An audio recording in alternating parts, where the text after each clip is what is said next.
Welcome student. आज का हमारा टॉपिक है राज्य की उत्पत्ति का देवीय सिद्धांत। राज्य की उत्पत्ति मानव सभ्यता के विकास में सबसे महत्वपूर्ण चरण है। राज्य की उत्पत्ति कब हुई, किस प्रकार हुई, इसका कोई निश्चित और प्रमाणिक उत्तर नहीं है, क्योंकि इसकी उत्पत्ति प्राचीन काल के गर्भ में समाहित है। राजनीतिक दर्शन में इस विषय को दो प्रकार से देखा जाता है, एक ऐतिहासिक दृष्टिकोण और दूसरा काल्पनिक और सैद्धांतिक। ऐतिहासिक दृष्टिकोण के अनुसार राज्य की उत्पत्ति और विकास के संबंध में हमको कौन कौन से ऐतिहासिक प्रमाण मिलते हैं, उनका अध्ययन किया जाता है। काल्पनिक के अंदर दार्शनिक आधार पर सिद्धांतों का अध्ययन किया जाता है। राज्य की उत्पत्ति के संबंध में विभिन्न विचारकों ने विभिन्न विचार व्यक्त किए हैं। राज्य की उत्पत्ति के संबंध में हम देवीय उत्पत्ति सिद्धांत, शक्ति सिद्धांत, सामाजिक समझौता, पितृसत्तात्मक, मातृसत्तात्मक और विकासवादी सिद्धांत का अध्ययन करते हैं। तो उसी क्रम में आज हम देखते हैं दिव्य उत्पत्ति का सिद्धांत। राज्य की उत्पत्ति का यह सिद्धांत बहुत ही प्राचीन है। यह सिद्धांत इस धारणा पर आधारित है कि राज्य ईश्वर के द्वारा बनाया गया है। हम इस तथ्य से परिचित हैं कि जब किसी वस्तु की उत्पत्ति के कारण स्पष्ट नहीं होते तो आमतौर पर उसे देवीय कह दिया जाता है। इस सिद्धांत के अनुसार राज्य की रचना प्रत्यक्ष या अप्रत्यक्ष रूप से ईश्वर ने ही की है। राज्य मानव निर्मित संस्था ना होकर देवीय संस्था है। राज्य ईश्वर का अभिकर्ता, राजा है वो ईश्वर का अभिकर्ता या प्रतिनिधि है। मानव जाति के कल्याण के लिए ईश्वर ने राज्य का निर्माण किया है। इसीलिए मानव का एकमात्र कार्य है राज्य के आदेशों का पालन करना। दिव्य सिद्धांत की व्याख्या 3 रूपों में की गई है। ईश्वर ने समय इस पृथ्वी पर आकर शासन करने की स्थापना की। एक तो कहते हैं ईश्वर खुद ही आया साक्षात। दूसरा कहते हैं कि ईश्वर ने अपने प्रतिनिधि भेजे हैं शासन करने के लिए। और तीसरा विचार है कि ईश्वर ने मनुष्य में ऐसी प्रवृत्तियां उत्पन्न की जिससे शासन व्यवस्था की आवश्यकता प्रतीत हुई और उसमें अनुशासन व आज्ञा पालन की भावना का विकास हुआ।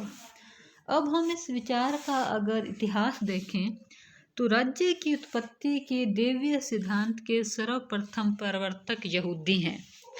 उनके धार्मिक ग्रंथ ओल्ड टेस्टामेंट में कहा गया है कि राजाओं की नियुक्ति ईश्वर ने की है।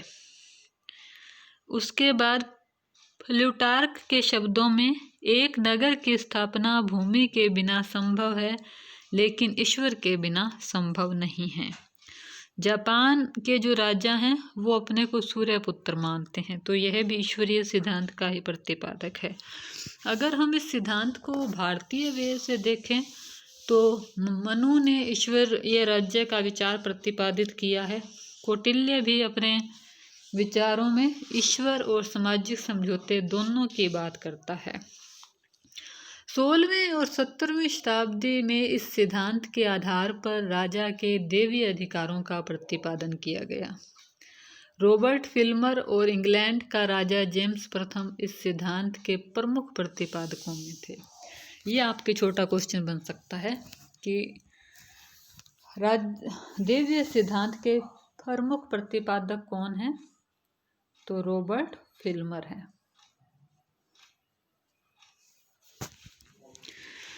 जेम्स प्रथम का ये विश्वास था कि राजा बुद्धिमान और अच्छे होते हैं और प्रजा है वो मूर्ख होती है।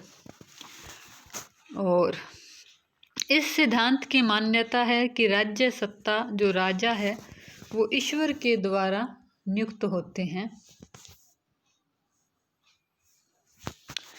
वंशानुगत अधिकार हैं वो अटल हैं। राजा केवल अपने ईश्वर के प्रति जिम्मेदार है। किसी वैधानिक राजा के प्रति विद्रोह करना केवल अपराध ही नहीं वरन पाप भी है। मतलब राजा के हर आज्ञा का पालन हो, उसका विरोध ना किया जाए। दिव्य सिद्धांत की मान्यताएं। दिव्य सिद्धांत की पहली मान्यता है कि राजा ईश्वर का प्रतिनिधि है। राजा का पद पैतृक है, मतलब वो वंशानुगत चलेगा, और राजा है वो जनता के प्रति उत्तरदायी नहीं होगा, वरन ईश्वर के प्रति उत्तरदायी होगा। राजा की अवज्ञा करना पाप है। राजा की शक्ति असीमित है। दिव्य सिद्धांत का अंत कैसे हुआ? 17वीं शताब्दी के अंदर इस सिद्धांत का पतन होना शुरू हो गया, क्योंकि मनुष्य का धीरे धीरे बौद्धिक विकास हुआ। गिलक्राइस्ट के अनुसार इस सिद्धांत के पतन के 3 कारण थे। पहला, सामाजिक समझौता सिद्धांत का उदय, जिसने बताया कि राज्य की उत्पत्ति ईश्वरीय न होकर मनुष्यों के आपस में समझौते का परिणाम है। चर्च की शक्ति के द्वारा ना होकर लोगों के आपसी समझौते का परिणाम है। चर्च की शक्ति का ह्रास हो गया और लोकतंत्र की भावना का विकास हुआ। अभी हमने जो दिव्य सिद्धांत देखा, अब हम उसकी आलोचना के बारे में देख लेते हैं कि इसके सिद्धांत का अंत क्यों हुआ, क्या कारण थे कि नवीन विचारधारा आई। क्योंकि यह एक अवैज्ञानिक सिद्धांत था, इसे विज्ञान से हम सिद्ध नहीं कर सकते थे कि ईश्वर ने ही राजा को बनाया है। अनैतिहासिक है, इसका इतिहास में भी उल्लेख नहीं मिलता, कोई इतिहास के अंदर प्रमाण नहीं मिला कि ईश्वर ने राजा को जन्म दिया। निरंकुशता का पोषक था, जैसा कि सिद्धांत की मान्यता है कि राजा केवल ईश्वर के प्रति ही उत्तरदायी होगा, जिसके कारण वो अपनी मनमानी करने लगा और स्वेच्छाचारी हो गया। लोकतंत्र का विरोधी है, यह जनता के शासन, जनता की भागीदारी को स्वीकार नहीं करता, लोकतंत्र के विरुद्ध है ये विचारधारा। धार्मिक सिद्धांत है, ना कि राजनीतिक। ये विचार धर्म की भावनाओं पर आधारित है, रूढ़िवादी है, व्यक्ति को